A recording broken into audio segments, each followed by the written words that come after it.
بڑا ہی بابرکت اور رحمتوں والا مہینہ ہے۔ یہ وہ مہینہ ہے کہ جس مہینے میں اللہ تعالیٰ نے اپنے محبوب صلی اللہ علیہ وسلم کو دنیا میں مبعوث فرمایا۔ یہ وہ مہینہ ہے جس میں اللہ تعالیٰ نے اپنی رحمتوں کا عروج فرمایا۔ یہ وہ مہینہ ہے جس میں تمام انبیاء علیہم السلام کے سردار حضرت محمد مصطفیٰ احمد مجتبیٰ صلی اللہ علیہ وسلم کی آمد اس دنیا میں ہوئی۔ آپ رحمت للعالمین بنا کر بھیجے گئے۔ اللہ تعالیٰ نے تمام دنیا کی سرداری آپ کو عطا فرمائی۔ آپ کے والد ماجد کا نام حضرت عبداللہ ہے اور آپ کی والدہ ماجدہ حضرت آمنہ رضی اللہ عنہا ہیں۔ آپ کے دادا عبد المطلب جن کا اصل نام شیبہ تھا اور عبد المطلب کے نام سے معروف ہوئے، آپ کی والدہ ماجدہ حضرت بی بی آمنہ فرماتی ہیں کہ جب اللہ کے محبوب صلی اللہ علیہ وسلم میرے پیٹ میں تھے، حمل میں تھے، تو کسی کو کیا پتہ تھا کہ یہ دنیا میں آنے والی ہستی کون ہے، لیکن مجھے یاد ہے کہ آپ کے حمل میں ہوتے ہوئے جو عام طور پر عورتوں کو تکلیف ہوا کرتی ہے، وہ تکلیف مجھے کبھی محسوس ہی نہیں ہوئی، اس لیے کہ یہ وہ ہستی ہیں کہ جو دوسروں کی تکلیفوں کو مٹانے کے لیے دنیا میں آئے ہیں۔ تو یہ کیسے ہو سکتا تھا کہ ان کے پیٹ میں ہوتے ہوئے ان کی والدہ کو تکلیف ہوتی؟ حضرت بی بی آمنہ فرماتی ہیں کہ میں نے اس دوران بڑی ہی برکتیں محسوس کی کہ میں راستے میں جاتی تو مجھے درخت جھکے ہوئے محسوس ہوتے جیسے سلام کر رہے ہوں، میں دھوپ میں چلتی تو بادل مجھ پر سایہ کر دیا کرتے تھے، اور جب میں کنویں پر پانی کے لیے جاتی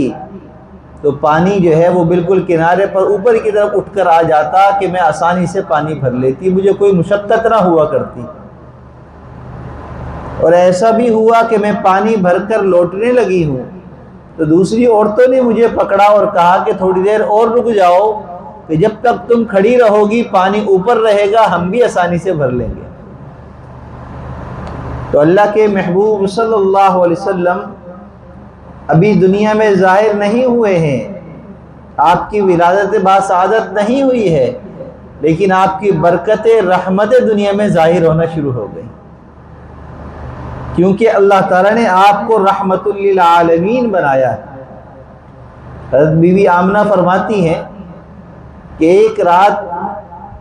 سرخ ستارہ آسمان پر چمکا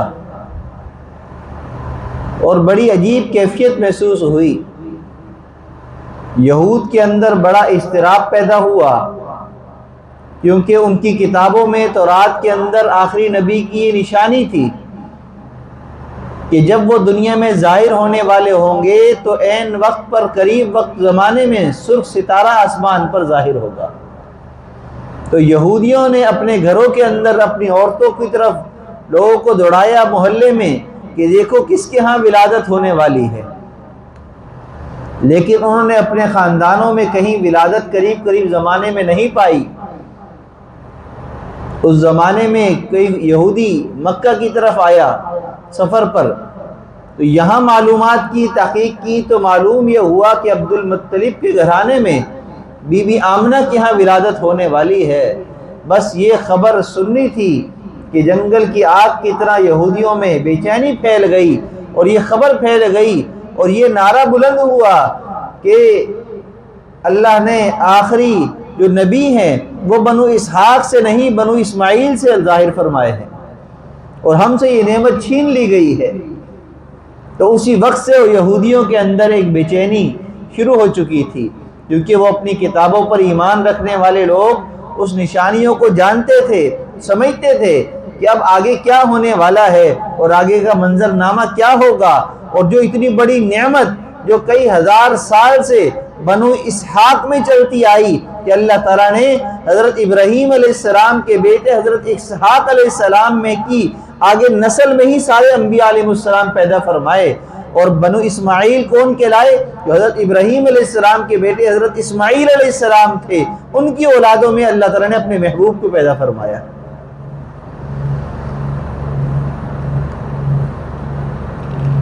حضرت بی بی آمنہ فرماتی ہیں آپ کی ولادت کا وقت قریب تھا، گھر میں چراغ جلانے کے لیے چراغ میں تیل نہیں تھا۔ اللہ تعالیٰ بتلانا چاہتے ہیں کہ اس وقت دنیا میں جو ہستی آنے والی ہے وہ تو اندھیروں کو مٹا کر روشنیاں پیدا کرنے والی ہے، وہ تو ظلمتوں کو ختم کر کر اجالوں کی طرف لانے والی ہستی ہے۔ تو اللہ تعالیٰ نے واضح پیغام دے دیا کہ اس ہستی کے لیے کسی چراغ کی ضرورت نہیں ہے، اس کے لیے کوئی روشنی کی ضرورت نہیں ہے، بلکہ جب وہ دنیا میں ظاہر ہوں گے تو ساری دنیا خود ہی روشن ہو جائے گی۔ حضرت بی بی آمنہ فرماتی ہے کہ اللہ کے محبوب صلی اللہ علیہ وسلم کی ولادت کے وقت آسمان کے سارے ستارے نیچے کی طرف جھک گئے۔ علماء کرام فرماتے ہیں اللہ تعالیٰ نے پیغام دیا کہ جس کی ولادت ہو رہی ہے اس کے آگے آسمان کی مخلوق بھی جھک رہی ہے، اس کے آگے چاند اور ستارے بھی جھک رہے ہیں۔ اے دنیا والو، تم میں سے بھی جو اس کے سامنے جھک جائے گا، جو اس کے قریب آ جائے گا، اللہ اس کو چمکا دیں گے۔ اور اللہ نے اپنے محبوب کی زبان سے وہ کلمات جاری فرما کر اس خواب کو، اس واقعے کو سچا فرما دیا کہ آپ نے یوں فرمایا اصحابی کالنجوم بیئیہم اقتدیتم اہتدیتم، میرے صحابی کون ہے؟ جو اللہ کے محبوب صلی اللہ علیہ وسلم پر ایمان لایا ہو، آپ کی صحبت میں رہا ہو۔ تو فرمایا کہ جو آپ کی صحبت میں آ گیا اور اس ایمان کی حالت میں قائم رہا، ایمان کی حالت میں ہی دنیا سے چلا گیا، وہ صحابی ہے۔ اور آپ نے فرمایا اصحابی کالنجوم بیئیہم اقتدیتم اہتدیتم، میری ولادت کے وقت میں آسمان کے ستارے جھک گئے تھے، اور دنیا میں آنے کے بعد جو میری صحبت میں آ کر ستاروں کے مانند ہوئے ہیں، جو بھی ان کی اقتداء کو کرے گا رہنمائی کو حاصل کر لے گا۔ تو اللہ کے محبوب صلی اللہ علیہ وسلم کی رحمتیں برکتیں آپ کی ولادت سے قبل بھی اللہ نے ظاہر فرمائی، ولادت کے وقت بھی ظاہر فرمائی، اور یہ پیغام دے دیا کہ رہتی دنیا تک جو بھی آپ کی صحبت یافتہ صحابہ کرام کی جماعت کی اتباع کرے گا، اللہ اس کو چمکا دیں گے، اللہ اس کو ہدایت کے راستے پر جما دیں گے۔ عرب میں دستور یہ تھا کہ بچے کی پیدائش کے بعد اس کی اچھی نشو و نما کے لیے، اچھی صحت کے لیے، اس کی زبان کی فصاحت بلاغت کے لیے اس کو ایسے علاقوں کی طرف جو ہے وہ پرورش کے لیے بھیجا جاتا تھا جہاں پر خالصتاً عرب زبان بولی جاتی ہے، جہاں کی آب و ہوا بھی اچھی ہوتی ہے، جہاں ہر چیز غذا بھی اچھی ملتی ہے، ایسے علاقوں کی طرف عورتوں کے ذریعے دائیوں کے پاس بھیج دیا جاتا تھا۔ تو اس زمانے میں بھی ایسا ہی ہوا۔ جب آپ کی پیدائش ہوتی ہے تو جس نے بھی دیکھا آپ کی تعریف کی، جس نے بھی دیکھا آپ کے حسن کو بیان کیا۔ اور حکم کیا ہے؟ پیدائش کے بعد 7 دن کے اندر اندر بچے کے نام منتخب کر لیں، یہی سنت عمل ہے۔ بچے کی پیدائش کے بعد سب سے پہلے سنت کیا ہے کہ اس کے دائیں کان میں اذان دی جائے، بائیں کان میں اقامت کہی جائے۔ اذان کے وہ کلمات جو نماز سے پہلے اسپیکر میں پڑھے جاتے ہیں وہ اذان کی کلمات، اور فجر کی اذان میں حی علی الصلاۃ کے بعد 2 مرتبہ الصلاۃ خیر من النوم بھی پڑھا جاتا ہے۔ علماء کرام فرماتے ہیں بچے کی پیدائش کے بعد وہ نیند سے جاگا ہے، ابھی اجالے میں آیا ہے ماں کے پیٹ کے اندھیرے سے، لہذا اس کے کان میں، دائیں کان میں جب اذان دینے لگے تو فجر کی اذان دی جائے، اور بائیں کان میں بھی وہی کلمات ہیں لیکن اس انداز سے کہے جائیں نماز کھڑے ہونے کے وقت کہے جاتے ہیں، جس کو اقامت کہا جاتا ہے، تو وہ کلمات جو ہے اس کے بائیں کان میں کہے جائیں۔ اس کے بعد دوسرا عمل پیدائش کے بعد تحنیک ہے۔ اللہ کے محبوب صلی اللہ علیہ وسلم کے زمانے مبارک میں جب بچوں کی پیدائش ہوتی تو پیدائش کے بعد آپ کے پاس لایا جاتا تاکہ ہمارے بچے کے منہ میں سب سے پہلی خوراک آپ کی زبان مبارک سے چلی جائے، آپ کے لعاب کے ساتھ چلی جائے۔ تو اس کو تحنیک کہا جاتا ہے کہ کسی اللہ والے اور نیک کے منہ سے اس کا لعاب شہد کے ذریعے یا کھجور کے ذریعے بچے کی زبان پہ اس کے تالو پہ لگے، جو اس کے پیٹ میں پہلی خوراک جو ہے وہ کسی اہل اللہ کے منہ سے جائے تاکہ اس کے اندر نیکی کے اثرات پیدا ہو جائیں، نیکی اس کے اندر ظاہر ہو جائے۔ آج کل کے زمانے میں اس طریقے کو بدل کر گھٹی کا نام دے دیا گیا، اور گھٹی جو ہے وہ گھر کی دائی دے گی، دادی دے گی، نانی دے گی، دادا دے گا، یہ رواج پڑ گیا، اور ہم سمجھتے ہیں کہ یہی سنت ہے۔ سنت ہے کسی نیک کی صحبت، جو نیک ہو، مرد ہو یا عورت۔ خاندان میں کوئی عورت بڑی نیک ہے، نمازی ہے، حافظہ ہے، عالمہ ہے، یا اللہ اللہ کرنے والی ہے، قرآن کو پڑھنے پڑھانے والی ہے، خاتون ہے، اگر وہی ہے تو اس کے ذریعے بھی گھٹی دی جا سکتی ہے، وہ اپنی زبان سے گھٹی دے دے۔ لیکن اگر کوئی مرد ہے، کوئی خاندان کا بڑا ہے، بزرگ ہے، وہ اگر کوئی نیک ہے، نمازی ہے، تہجد کا پابند ہے، نماز صلات کا پابند ہے، دین کو سمجھنے والا ہے، شرک بدعات سے بچتا ہے، اس کے ذریعے سے گھٹی دلوا دی جائے۔ لیکن ہمارے ہاں تو ہر مسئلہ ناک کا مسئلہ ہے، خاندان کا مسئلہ ہے، میرا یہ بڑا، تیرا یہ بڑا، میں تو اس سے دلواؤں گا، میں اس سے دلواؤں گا۔ گھر میں اختلاف پیدا ہو جاتا ہے، باہر نکلتے ہیں تو مولویوں میں اختلاف پیدا ہو جاتا ہے، دیوبندی عالم سے دلوانی ہے، یا بریلوی سے، یا اہل حدیث سے، یا کسی شیعہ سے، کس سے دلوانی ہے، یہ الگ مسئلہ۔ حالانکہ عقل اللہ نے دی ہے، شعور دیا ہے، زندگی گزارنے کے سارے طریقے اللہ نے دین کے اندر سکھلائے ہیں، جس کے ذریعے ہمیں دین سیکھا جا رہا ہے، دین ہمیں سمجھ میں آ رہا ہے، ہماری عقل کے مطابق ہمیں کہہ رہی ہے کہ یہاں یہ کام صحیح ہے، تو ہم اس طرف چلنے کے لیے تیار نہیں ہوتے اپنے خاندان رسم و رواج کی وجہ سے۔ تو ہم اگر دین کے تابع ہو جائیں گے، سنت کی اتباع میں آ جائیں گے، تو اللہ تعالیٰ ہر موقع پر ہماری عقل کی رہنمائی ایسی فرمائیں گے کہ ہمیں کبھی بھٹکنے نہیں دیں گے۔ اور تحنیک کے بعد تیسرا عمل ہے بچے کے نام منتخب کرنا۔ 7 دن کے اندر منتخب کر لیے جائے، پیدائش سے پہلے ہی کوئی سوچ لیا جائے تو بھی کوئی حرج کی بات نہیں ہے، پیدائش کے فوراً بعد کہہ دیا جائے کہ یہ بچے کا نام ہوگا تب بھی جائز ہے، لیکن 7واں دن آخری ہے پیدائش کا، اور 7ویں دن 2 کام اور ہیں۔ بچے کے سر کے بالوں کو منڈوا دیا جائے اور اس کو رکھ لیا جائے، اس کے وزن کے برابر چاندی یا چاندی کی جو رقم بنتی ہے موجودہ زمانے میں، وہ رقم صدقہ کی جائے، اور پھر بچے کا عقیقہ کیا جائے۔ 7ویں دن ہے، پہلے بال اتریں گے، اس کے بعد عقیقہ ہوگا۔ عقیقہ کہا جاتا ہے کہ بچے کی پیدائش کی خوشی میں اللہ کے ہاں شکرانہ پیش کرنا، ایک جانور کے گلے پر چھری پھیرنا۔ اللہ کے محبوب صلی اللہ علیہ وسلم کے زمانے میں بچے کی پیدائش پر آپ نے ایک بکری کو، اور ایک بکرا ہو یا بکری ہو لیکن ایک ہو، اس کو ذبح کرنے کا حکم دیا عقیقے کی نیت سے، اور بچے کی پیدائش پر، لڑکے کی پیدائش پر 2 بکریاں یا 2 بکروں کو ذبح کرنے کا حکم دیا۔ تو یہ 7ویں دن کا عمل ہے، بچے کے بال اتارنا اور پھر عقیقہ کرنا۔ حیثیت ہو تو عقیقہ کر لیا جائے، اگر حیثیت نہ ہو تو اللہ سے دعا کر لی جائے کہ اللہ اس کو قبول فرما لے۔ حیثیت نہیں ہے، مال نہیں ہے کہ ہم عقیقہ کر سکیں، لیکن چاہت بڑی ہے دل کے اندر، اللہ تو دلوں کے حالوں کو جانتے ہیں، ویسے ہی معاملہ فرماتے ہیں۔ اس لیے کہ جس بچے کا عقیقہ کر لیا جاتا ہے وہ بچہ محفوظ ہو جاتا ہے، اور بعض روایتوں میں تو وہ اپنے ماں باپ کی مغفرت کا سبب بنتا ہے، ویسا بچہ کہ اللہ اس کو محفوظ فرما دیتے ہیں اس بچے کو۔ تو اللہ کے محبوب صلی اللہ علیہ وسلم کی پیدائش کے 7ویں دن حضرت عبد المطلب جو آپ کے دادا تھے، انہوں نے آپ کا نام منتخب کیا، اور جب ان سے پوچھا کہ کیا نام آپ رکھ رہے ہیں اپنے پوتے کا، تو آپ نے فرمایا کہ میرا یہ بچہ ایسا ہے کہ جس کو دیکھ کر ہر ایک نے تعریف کی ہے، لہذا اس کا نام میں محمد رکھ رہا ہوں۔ کیا رکھ رہا ہوں؟ محمد، کیونکہ محمد کہتے ہیں وہ ذات کہ جس کی ہر ایک نے تعریف کی ہو، جس کی ہر ایک نے تعریف کی ہو۔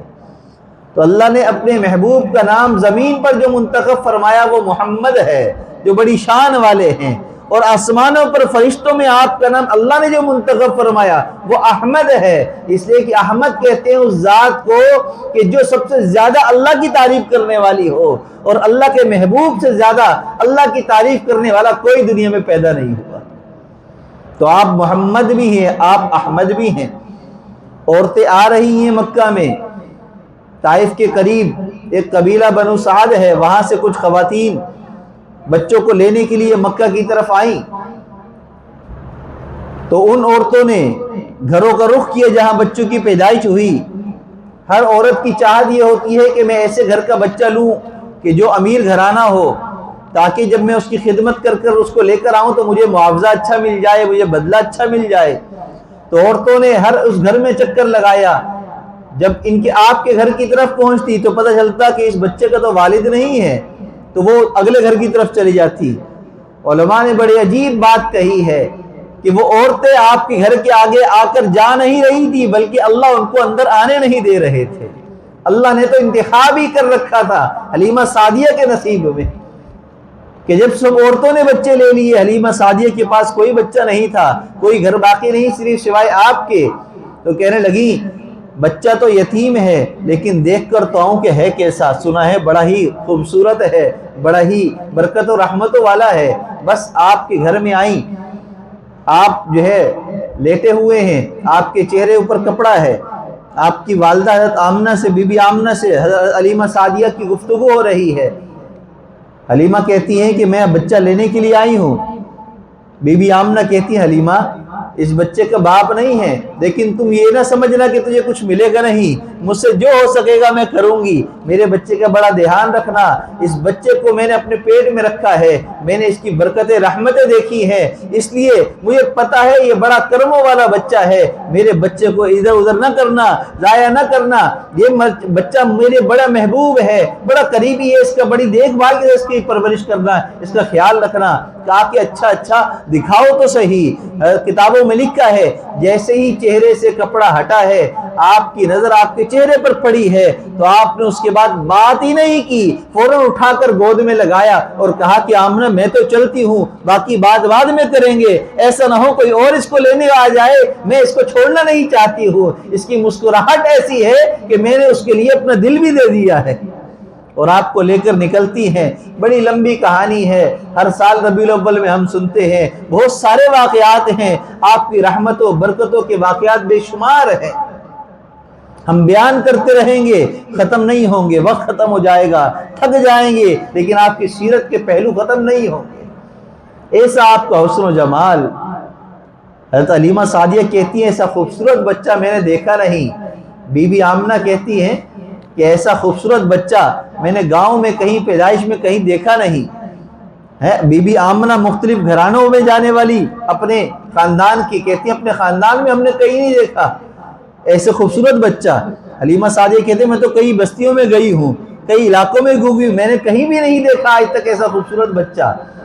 حضرت جبرائیل امین کہتے ہیں کہ تم تو علاقوں کی بات کرتی ہو، تم بستیوں کی بات کرتی ہو، میں تو جب سے دنیا بنی ہے انبیاء کا سلسلہ ہے، میں دنیا میں آ رہا ہوں، وہی لے کر آ رہا ہوں، بستی بستی قریہ قریہ گیا ہوں، میں نے تو آج تک ایسا بچہ دیکھا ہی نہیں ہے۔ اللہ فرماتے ہیں ارے جبرائیل تو کیا بات کرتا ہے، میں رب العالمین یہ کہتا ہوں کہ میں نے ایسا پیدا کیا ہی نہیں ہے۔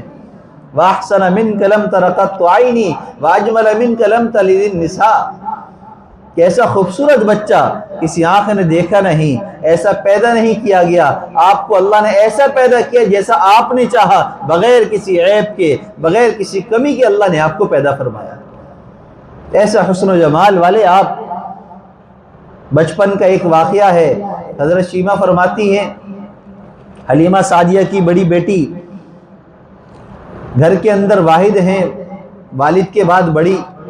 اب گھر کے سارے کام بھی انہی کو کرنے ہیں، والد نکل جاتے ہیں صبح محنت مزدوری کے لیے، گھر کے سارے کام والدہ نے کرنے ہیں یا بہن نے کرنے ہیں۔ حلیمہ سعدیہ کا ایک بیٹا اور ہے، اور ایک اللہ کے محبوب صلی اللہ علیہ وسلم ہے آپ کے پاس، ایک پستان سے اپنے سگے بیٹے کو دودھ پلا رہی ہیں، دوسرے پستان سے اللہ کے محبوب کو دودھ پلا رہی ہیں۔ کتابوں میں لکھا ہے اللہ کے محبوب صلی اللہ علیہ وسلم کے بارے میں کہ کبھی حلیمہ سعدیہ جلد بازی کے اندر آپ کو گود میں دودھ پلانے کے لیے لیتی، لیکن اس طرف اگر رخ کر لیتی جہاں آپ کا بھائی دودھ پیتا تھا تو اللہ کے محبوب صلی اللہ علیہ وسلم اپنا منہ ہی نہیں کھولتے تھے دودھ پینے کے لیے کہ یہ تو میرے بھائی کا حق ہے، یہاں سے میں کیسے پی لوں، میرا حق تو دوسری طرف ہے۔ ہم اس نبی کے امتی ہیں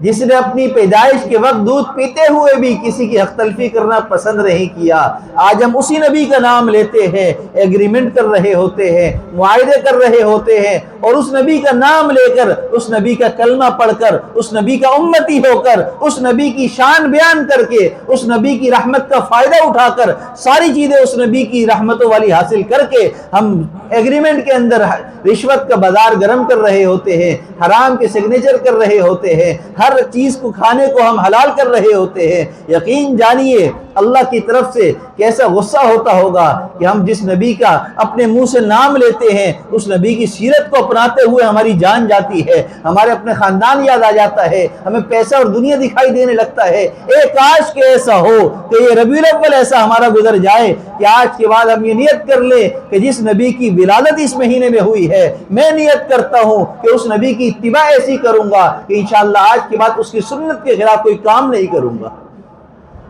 تو یقین جانیے کہ یہ پھر خوشی تو ہمیشہ کی خوشی ہوگی، ورنہ عارضی خوشی یہ ہر سال ہے، باجے بھی بجائیں گے، جھنڈیاں بھی لگائیں گے، کھانے بھی کھا لیں گے، کھلا لیں گے، یہ وقت بھی گزر جائے گا، لیکن ہماری زندگی جیسی تھی ویسے ہی رہے گی، اس کے اندر کوئی تبدیلی نہیں آئے گی۔ اللہ کے محبوب کی دنیا میں آنے کا ایک پیغام یہ ہے کہ جب بھی یہ مہینہ آتا ہے ہمیں وہ پیغام یاد آئے کہ آپ دنیا میں آئے تھے دنیا کو بدلنے کے لیے، اور آپ نے دنیا کو بدل کر رکھ دیا کہ دنیا کہتی رہی کہ ایسی ہستی نہ پہلے کبھی آئی ہے نہ کبھی آ سکتی ہے، آپ کی ایسی تعریفیں کی گئی اور انشاءاللہ قیامت تک کی جاتی رہیں گی۔ ایک کاش کہ مسلمان ایسا ہو جائے کہ وہ آپ کے کردار کو اپنانے والا بن جائے، کہ اللہ کے محبوب کی کردار کو ایسا اپنائے کہ لوگ کہیں کہ یہ واقعی میں امت محمدیہ کا فرد جا رہا ہے، اس کی داڑھی بھی ویسی ہے، اس کی مونچھ بھی ویسی ہے، اس کا لباس بھی ویسا ہے، اس کا سر بھی ویسا ہے، اس کی چال ڈھال بھی ویسی ہے، اس کی شادی بیاہ بھی ویسے ہیں، اس کے غم بھی ویسے ہیں، سارے کام ہمارے سنت کے مطابق ہونے لگ جائیں۔ بس ایک واقعہ بیان کر کے میں بات کو ختم کرتا ہوں۔ حضرت شیمہ فرماتی ہیں، ان کے بارے میں لکھا ہے، حلیمہ سعدیہ نے کہا کہ بیٹی کافی دیر ہو گئی، بکریاں چرانے کے لیے جانے کا وقت نکل رہا ہے، آپ بکریوں کو لے جاؤ، دھوپ تیز ہو جائے گی، جلدی چلی جاؤ تاکہ بکریوں کو چرا کر جلدی لے آؤ۔ امی میں نہیں جاتی۔ بھئی اگر آپ نہیں جاؤ گی تو پھر کون جائے گا؟ میں تو بوڑھی ہوں، تمہارے ابو تو کام پر چلا گیا، تمہارے علاوہ تو کوئی بھی نہیں ہے بکریاں چرانے والا، تمہیں ہی جانا پڑے گا۔ امی میں نہیں جاتی، بکریاں بہت ادھر ادھر بھاگتی ہیں، تنگ کرتی ہیں، ہاں اگر میرے ساتھ کوئی ہو تو پھر میں چلی جاؤں گی۔ بیٹی کس کو ساتھ بھیج دوں؟ کہا کہ میرے بھائی محمد کو میرے ساتھ بھیج دیجئے۔ کہا کہ کیا بات کرتی ہو، وہ تو گود کا ہے، اس کو گود میں اس کو سنبھالو گی یا بکریاں سنبھالو گی؟ کہا کہ امی ایک مرتبہ پہلے میں لے گئی تھی، میں اپنے بھائی کو گود میں لے کر بکریاں کیا چرا رہی تھی، میں تو ایک جگہ بیٹھ گئی تھی کہ میں نے کیا دیکھا کہ بکریاں نہ بھاگ رہی ہیں نہ دوڑ رہی ہیں، بلکہ اپنا چارہ چرنے میں لگی ہوئی ہیں، اور جلدی سے جلدی چارہ چر کے وہ فوراً میرے پاس آ کر ایسے بیٹھ گئیں کہ میں بھی محمد اپنے بھائی کو دیکھ رہی تھی اور بکریاں بھی اس کا دیدار کر رہی تھی۔ تو میں چاہتی ہوں کہ میں اپنے بھائی کو ساتھ لے جاؤں تاکہ میرے لیے آسانی پیدا ہو جائے اور مجھے کہیں بھاگنا دوڑنا نہ پڑے۔ یاد رکھیے جس نبی کی ابتدا ایسی ہے، اس کی زندگی کی ابتدا کے واقعات ایسے ہیں، تو اس نبی کے طریقے کو اپنائیں گے تو ہمیں کتنا مزہ آئے گا، ہماری زندگی میں کتنی آسانیاں پیدا ہو جائیں گی۔ اس لیے ضرورت اس بات کی ہے کہ ہم یہ ارادہ کریں کہ ہم نے آج کے بعد سنت کے خلاف کوئی عمل کرنا نہیں ہے۔ ہمارا یہ ربیع الاول ایسا ہو کہ آج ہم یہ نیت کر لیں، ہم توبہ کر لیں کہ اللہ کے محبوب کو جو بات پسند نہیں وہ ہم نے کرنی نہیں ہے، آپ کی پسند سے ہٹ کر ہم نے چلنا نہیں ہے، ہم نے ویسے ہی چلنا ہے۔ یاد رکھیے دنیا کے اندر ہم پریشان ہوتے ہیں، بیمار ہوتے ہیں، ہم سہاروں کو تلاش کرتے ہیں، اگر نبی کے پکے امتی بن جائیں، ہم آپ کی اتباع والے بن جائیں تو ہمیں کسی سہارے کی ضرورت نہیں ہے، ہمیں کسی کی سفارش کی ضرورت نہیں ہے، اس لیے کہ آپ کی پیدائش کے واقعات اگر پڑھیں گے تو آپ حیران ہو جائیں گے۔ پیدائش سے 6 مہینے پہلے آپ کے والد کا انتقال ہو گیا، پیدائش کے بعد جب تھوڑے سے بڑے ہوئے آپ کی والدہ کا انتقال ہو گیا، آپ اپنی دادا کی پرورش میں آ گئے، اور تھوڑے سے لڑکپن کی عمر میں آئے، دادا کا بھی انتقال ہو گیا، گیا، آپ کی والدہ کا بھی انتقال ہو گیا، آپ چچا کے ساتھ رہے، جب جوان ہو گئے ہیں، جب جو ہے اللہ کی طرف سے آپ کو پیغام ملا کہ آپ جو اپنی نبوت کا اعلان فرمائیں، اس اعلان کے کچھ عرصے کے بعد جب آپ کو اپنے سہاروں کی ضرورت تھی تو آپ کے چچا جو آپ کا سہارا تھے ان کا بھی انتقال ہو گیا۔ اللہ نے بتلا دیا الم یجدک یتیما فآوا، ہم نے آپ کو یتیم پایا تھا، یاد رکھیے، اپنے آپ کو یاد رکھیے، آپ کو یتیم اپنے آپ کو پایا، فآوا، آپ کو اپنے ٹھکانہ دیا، سہارا دیا۔ تو یاد رکھیے دنیا کو یہ پیغام دے دیا جو میرے محبوب کو دیکھ لو کہ ان کے جو سہارے کے وقت تھے اس وقت ہم نے ان کے سارے سہارے ختم کر دیے، ہم نے رب العالمین نے ہم نے ان کو پالا بھی، ان کو پوسا بھی، ان کو بڑا بھی کیا، ان کو دنیا میں جمایا بھی، ان کے پیغام کو دنیا کے کونے تک پہنچانے کا سبب بھی بنایا۔ تو جو بے سہارا ہوتا ہے اس کا سہارا صرف اللہ ہوتا ہے، لیکن یہ اسی وقت ہوگا جب اللہ کے محبوب کی اتباع کریں گے۔ تو اللہ ہم سب کو دین کی سمجھ اور صحیح عمل کی توفیق عطا فرمائے۔